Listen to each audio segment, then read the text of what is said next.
Traveler, welcome once more. Tonight we walk into the beating heart of Rome, into the shadow of arches and stone that have stood for nearly 2,000 years. The Colosseum. Even in ruins, it towers above the city like a broken crown. But imagine it not as you see it now, but as it was then. Glorious, terrifying, alive. It is morning and the sun cuts down over marble and bronze. You are among thousands, swept into the crowd. Dust rises with the shuffle of sandals, the scent of roasted meat and spilled wine mingling with sweat. Stone steps carry you upward into the stands, where the voices of the masses become a single roar. You find your place, pressed shoulder to shoulder with strangers, your eyes fixed upon the great oval of sand below. The arena is not quiet. Even before the games begin, it hums with the sound of drums, of horns, of whispers. Senators settle in their reserved seats. Rich women fan themselves with ivory-handled plumes, while beggars and the poor climb to the highest tiers, gazing down with hungry eyes. At the center, the emperor sits in his gilded box, the master of ceremonies, the man whose nod can decide who lives and who dies. You feel the weight of history pressing against your chest. This is not a theater, not a festival. This is Rome itself, condensed into stone and spectacle. The empire feeds its people with bread and blood, and today you will see both. A trumpet sounds. The gates beneath the arena creak open. Out come the first figures, gladiators, their armor catching the light, their weapons gleaming. Some wear helmets that hide their faces, turning them into faceless instruments of war. Others are bareheaded, their expressions grim, defiant, or already broken. They walk across the sand, saluting the emperor, saluting you, the crowd, with words that echo through time.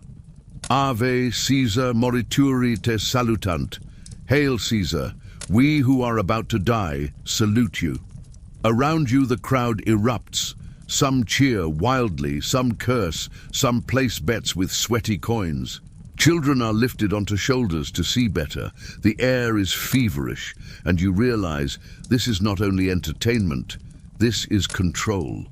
The Colosseum is Rome's greatest stage, and the play is always the same: life, death, obedience, and power. For in this arena, emperors remind the people who rules, and the people, hungry, restless, dangerous, are silenced, their thirst for blood quenched by the sacrifice of others. As the sand is raked smooth and the drums grow louder, you feel a strange truth rising within you. This place is not simply a ruin of stone, it is a mirror, and when you look into it, you see not only Rome, but yourself. For why do you watch? Why do you not turn away? The games have begun. The roar of the crowd shakes the stone beneath your feet. The gladiators are ready. But before the fighting begins, let us step back and understand why this arena exists at all. Why did Rome build the Colosseum, this vast machine of blood and spectacle? The answer lies in two simple words: panem et circenses, bread and circuses. Rome was the largest city the ancient world had ever seen. 1 million mouths to feed, 1 million hearts to keep loyal. The emperors knew a restless crowd was more dangerous than any barbarian army. So they offered what people craved most: food and entertainment. Grain was distributed freely, filling empty stomachs. And for the soul, the arena opened its gates. Here the games were not only distraction, they were ritual. They reminded the people that the emperor was generous, powerful, and merciful. When a gladiator fought bravely, it was the emperor's hand that decided if he lived or died. When the crowd demanded blood, it was the emperor's nod that granted it. Every fight was a lesson in power. Rome gives, Rome takes, Rome decides. And it was not just men in armor. The Colosseum became a stage for elaborate dramas of conquest and domination. Exotic animals from every corner of the empire, lions from Africa, tigers from India, crocodiles from the Nile, were paraded and slaughtered. a display of Rome's reach across the known world. Sometimes entire naval battles were staged, the arena flooded with water, ships clashing while thousands cheered. For the people, it was intoxicating, a world of violence and wonder, a carnival of blood. For the emperors, it was survival. As long as the crowd shouted in delight, as long as the poor were fed and entertained, the empire was safe. But when the games faltered, when the bread grew scarce, then rebellion stirred. Think of it, politics disguised as entertainment, power wrapped in the spectacle of death. The Colosseum was not a gift, it was a leash, and the crowd, drunk on violence, never realized who held it. As the first gladiators clash, swords ringing against shields, the truth becomes clear. The arena was Rome's greatest illusion. It convinced the people they were free, when in truth they were prisoners of spectacle. Bread in their bellies, blood before their eyes, and silence in their hearts. The clash of steel echoes across the arena, but behind every strike lies a deeper story. Gladiators were not born on the sand of the Colosseum. They were made, broken, and rebuilt in the shadows, in training schools called ludi. Most were slaves, prisoners of war dragged from conquered lands. Gauls, Thracians, Africans, men torn from villages and tribes. Others were criminals, condemned to fight as punishment. But some, strangely, entered by choice. Free men who sought glory, wealth, or the thrill of combat.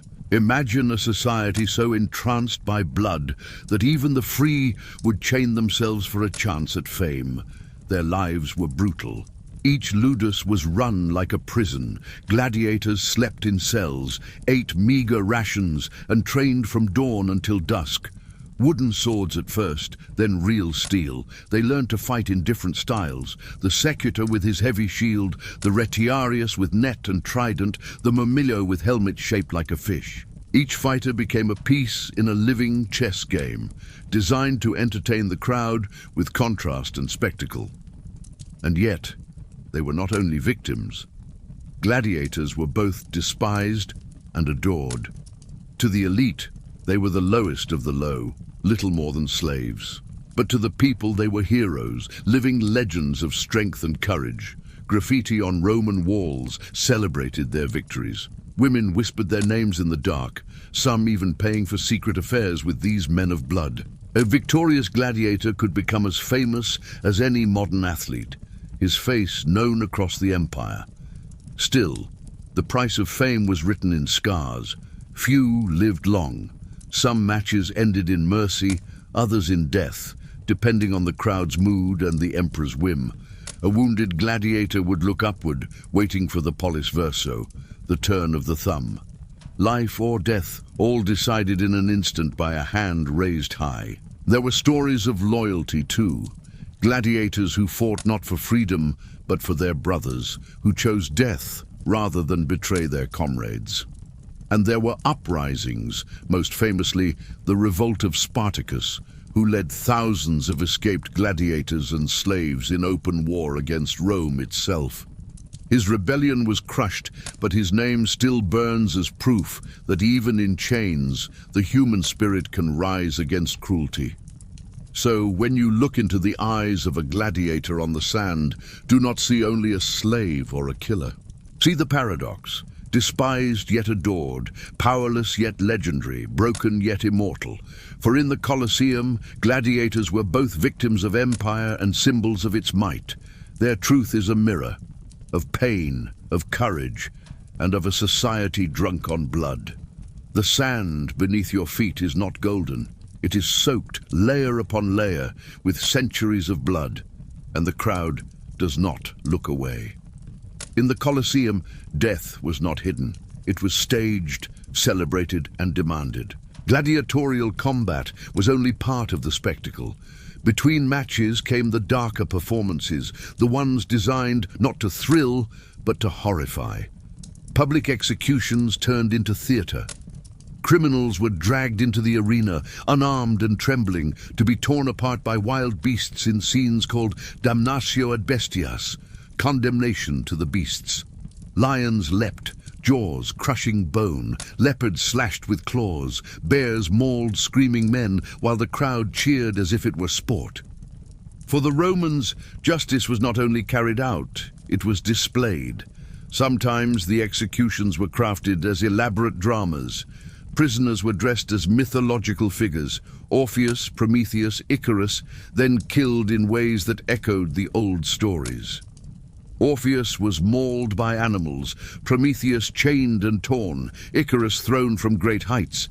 Myth turned into blood, morality plays written not with ink, but with human lives. And then there were the hunts, the venations. Hundreds of exotic animals, imported from across the empire, were released onto the sand. Lions from Africa, tigers from India, elephants from the deserts, even crocodiles and ostriches. Hunters fought them with spears and arrows, or sometimes unarmed, to the crowd's delight. In a single festival, thousands of animals could be slaughtered, a massacre disguised as entertainment. The cruelty did not stop with men and beasts. Sometimes the Colosseum itself became part of the show. Hidden machinery lifted cages from the underground hypogeum, releasing waves of animals or warriors into the arena. Trapdoors opened beneath men's feet, dropping them into pits. The very ground seemed alive, conspiring in the theater of death. To the people of Rome, this was not madness. It was justice, ritual, even art. They saw the strength of the empire reflected in the cries of the dying, the roar of lions, the endless spilling of blood. Death was spectacle, but also a lesson. Disobey Rome, and this is your fate. As you watch the crowd rise to its feet, cheering at the tearing of flesh, you feel a question settle in your chest. Why do people hunger for such sights?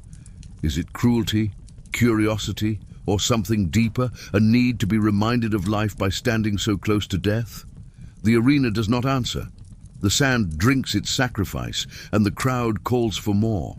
Traveler, let us pull back from the cries of the arena and look at the machinery that made it all possible.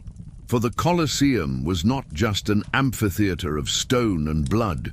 It was an economy, a political investment, a river of wealth poured into spectacle to keep the empire alive. To stage a single day of games was ruinously expensive. Exotic animals had to be captured in distant lands, shipped across deserts and seas, and kept alive in cages until their final hour. Lions from Africa, tigers from India, elephants from Asia, they were treasures as costly as they were deadly. Each beast that stepped onto the sand was worth a fortune, and many were slaughtered in minutes for the roar of the crowd. And then there were the men. Gladiators had to be housed, fed, and trained. Schools for fighters were enormous, requiring trainers, doctors, guards, and endless supplies of weapons and armor.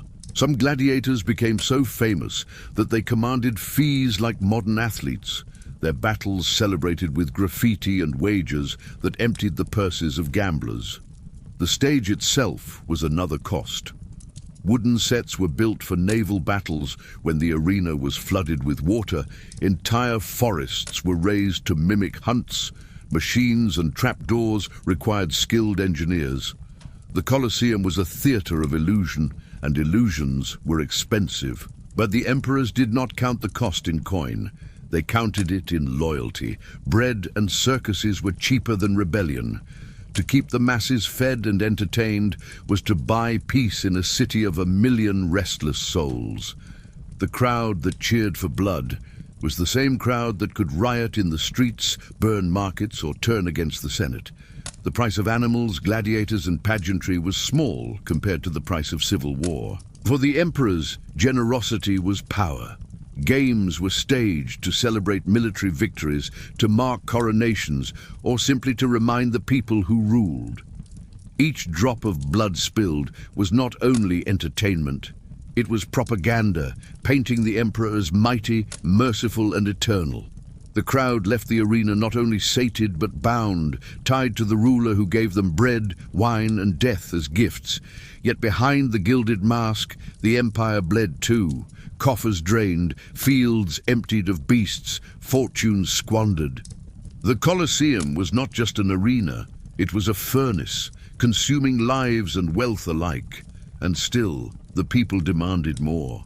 So ask yourself, was the blood spilled for the people or for the emperor? Or was it in the end for the empire itself? An empire so vast it could not survive without turning cruelty into spectacle and wealth into slaughter. Beneath the sand stretched a labyrinth, the hypogum, a vast network of tunnels, cages and chambers hidden from the audience's eyes. Here, slaves and handlers worked in the dark, wrangling beasts, preparing gladiators, hauling scenery. The roar of the crowd above was muffled, distant, as they pushed against levers, cranked winches and slid heavy doors. At any moment, the floor of the arena could change. Wooden trapdoors would swing open, and lions would explode into the light, their claws already tearing before the crowd even gasped. Hidden elevators, powered by teams of men pulling ropes, lifted cages upward so that animals seemed to rise from the earth itself. Entire forests could be raised in minutes, sets conjured like illusions in a nightmare theater. Imagine the terror of a condemned man, standing on the sand, knowing nothing of what might emerge beneath his feet. A trapdoor yawns, a shadow shifts, and suddenly a beast is upon him. The Colosseum was not only about strength, it was about surprise, spectacle and fear. The arena could even be transformed into a sea. Channels and pipes brought water from aqueducts, flooding the floor for naumachii, mock naval battles staged before astonished crowds. Ships clashed and men drowned where gladiators had fought hours before. The Colosseum was a stage that could become anything: forest, desert, ocean, or pit of hell. For the audience, it was wonder. For the performers, it was terror. The hypogum was a purgatory, a place where men and beasts waited in darkness, listening to the roar above, not knowing if they would ever see the sun again. The genius of Roman engineering built aqueducts, roads, and temples that carried civilization forward. But here, that same genius built a factory of death, a machine whose only purpose was to make cruelty spectacular.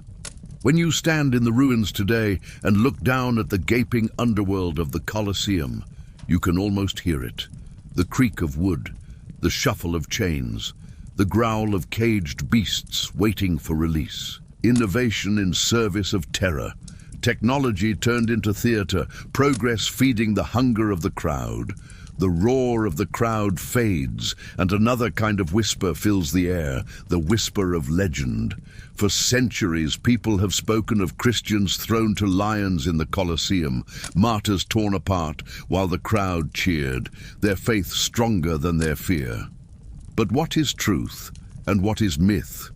It is certain that Rome persecuted Christians. They were seen as dangerous, not because of violence, but because they refused to honor the Roman gods or bow to the emperor's divinity. To deny the old gods was to deny Rome itself, and that was treason. Many Christians were executed, some burned, some crucified, some thrown to beasts. But did these deaths happen in the Colosseum itself? The evidence is uncertain. Some historians say executions took place here, woven into the blood-soaked spectacles of the games. Others argue that most Christian martyrs died elsewhere, at the Circus Maximus, or in smaller arenas across the empire. Still, the image endures. The Colosseum became a symbol of persecution, a stage upon which the drama of faith and empire played out. Whether or not the lions devoured Christians here, the story was powerful enough to echo through centuries. And perhaps that is the deeper truth. The Colosseum was not only a place of flesh and blood, it was a place of meaning. To later generations, the ruins became a shrine, a reminder of sacrifice. Popes prayed here. Pilgrims walked its corridors in silence, imagining the cries of the faithful swallowed by the crowd. For the Romans, such deaths were justice. For the Christians, they were testimony. To die in the arena was to prove the strength of belief against the terror of empire. Even if the sand was not always soaked with their blood, the Colosseum became the eternal symbol of their suffering. So as you stand in the shadows of its arches, ask yourself, is it the truth of history that matters most, or the truth of memory? Sometimes myths last longer than facts, because they carry the weight of what people need to believe. In the Colosseum, the line between spectacle and sacrifice blurs, and in that blur, legends are born. We have looked upon the gladiators, the beasts, the emperors who presided from gilded seats. But what of the tens of thousands who filled the Colosseum's stone tiers? For without the crowd, there would have been no games.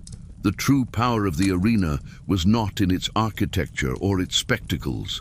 It was in the hearts of those who demanded blood. The Colosseum could hold more than 50,000 souls, a sea of faces divided by class.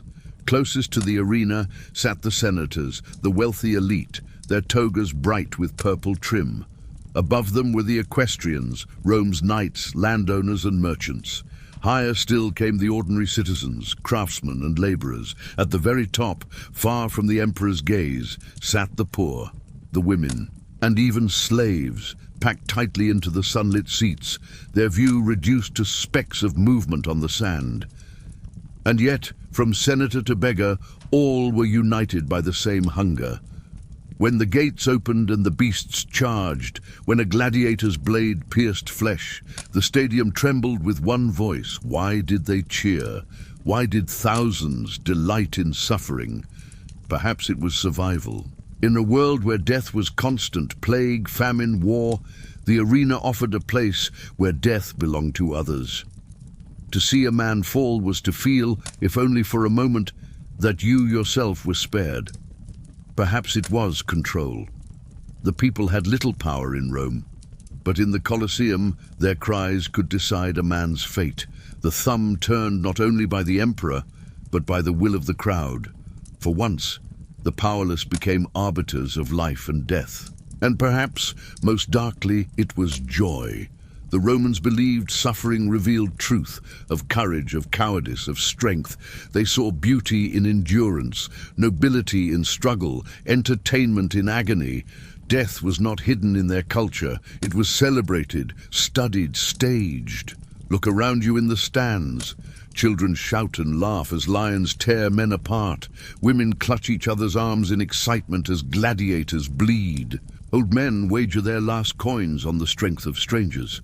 Senators nod in approval. The emperor smiles. This is not madness to them. It is life, raw and unfiltered, dressed in blood. But as you feel the roar of the crowd rattle your bones, another truth whispers in your ear. Perhaps they are not so different from us. We, too, watch violence on screens, thrill at battles in stories, find fascination in suffering. The arena lives on, though its walls have crumbled. The Colosseum teaches us that cruelty, when dressed as spectacle, can seduce even the gentlest heart. And the greatest danger of all is not the blood spilled on the sand, but the silence of those who watch and cheer and never turn away. The Colosseum once thundered with life. Day after day, the sand was raked smooth, only to be painted red again. But nothing lasts forever, not even Rome's greatest spectacle. Slowly, the games began to fade, not with a single blow, but with the long erosion of time, of faith, of empire itself. First came the weight of the empire's decline. The costs of the games, once a sign of generosity, became a burden. Feeding beasts shipped from Africa, building elaborate sets, maintaining gladiator schools, all drained the treasury of an empire already bleeding at its borders. Barbarians pressed against Rome, provinces slipped away, and gold flowed outward faster than it came in. The bread grew scarce, and so too did the circuses. Then came the rise of Christianity. To the followers of Christ, the arena was not glory, but sin. The shedding of blood for pleasure was an abomination, cruelty disguised as art. As Christianity spread through the empire, gaining power with each century, the moral tide began to turn. What once united the people now divided them, some clinging to old spectacles, others condemning them as pagan horrors. By the 4th century, emperors who embraced the new faith began to close the gates, and finally came the shift in Roman spirit. The empire itself was changing.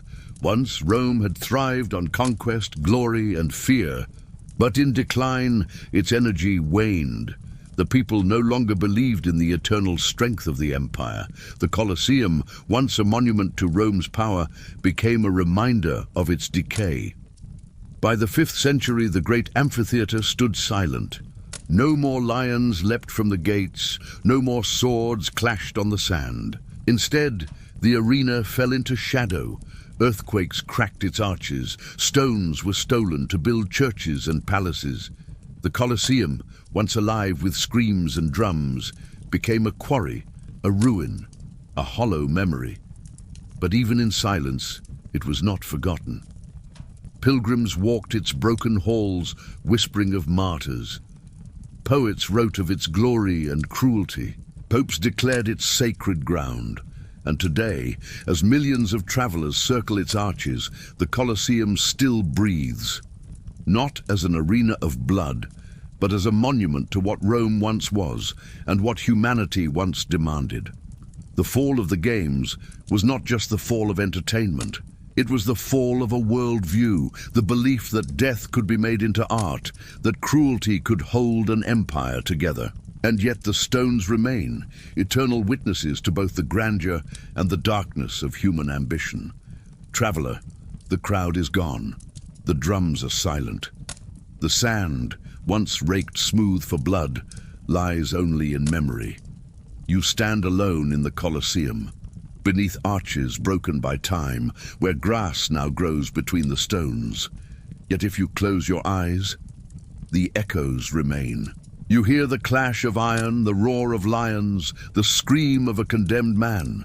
You feel the weight of 50,000 voices, demanding death, demanding mercy, demanding distraction. And then you open your eyes, and the silence is heavier than the noise. For what was once spectacle is now ruin. What was once life and death is now dust and shadow. The Colosseum is a mirror. It reflects not only Rome but us. Why did they watch? Why did they cheer? Perhaps for the same reasons we still watch violence unfold on screens, fascinated by battles, captivated by cruelty. The Romans carved their thirst into stone, and we inherit the echo. The arena tells us a truth we may not want to face. Civilization is never far from savagery.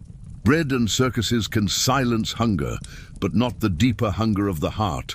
Power craves loyalty, and loyalty is bought in blood. The Colosseum was not just entertainment, it was control. And control, dressed as spectacle, is a lesson that never truly fades.